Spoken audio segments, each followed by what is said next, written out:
Who's seen Remember the Titans or William Marshall? Well, if you have, then you know that the passion that those athletes had for the game of football. Well, I feel the same way.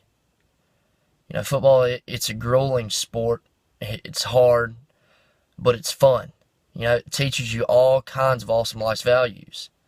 It teaches you hard work, dedication, resilience. But overall, football teaches you how to be a man. I can think about several instances that dedication and hard work come into play. And, right off the bat, I think about whenever I was young in the weight room. And the reason I say that is because I was smaller than everyone. I was scrawny. But I had to work out with them. Even though I was embarrassed and I didn't want to work out, I knew that there was no other way to make progress. And I did. I worked out and I made progress. And then, it was the same way with practice. I didn't want to go to practice just as much as the guy next to me. None of us wanted to go to practice. But we had to.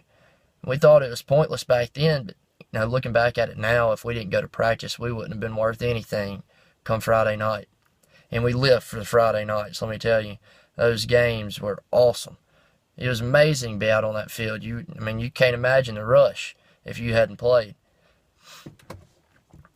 But yeah, that's another aspect of it. The games. You're sitting there fighting. It's an all-out fight all night long, and you're fighting with a guy to your back. And you're fighting against the guy in front of you all night long for the guy behind you on your team.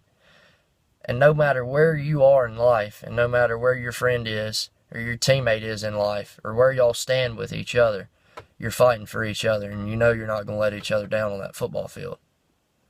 I guess that's another reason it just teaches you to be a man in general. Looking at the game, if you never played, you can't tell, but someone who played, they can tell if you're a man by the way you play. Whether you lay down and quit, or whether you keep on fighting.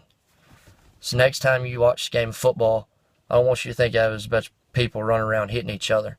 I want you to watch it as a game of life being played on the field.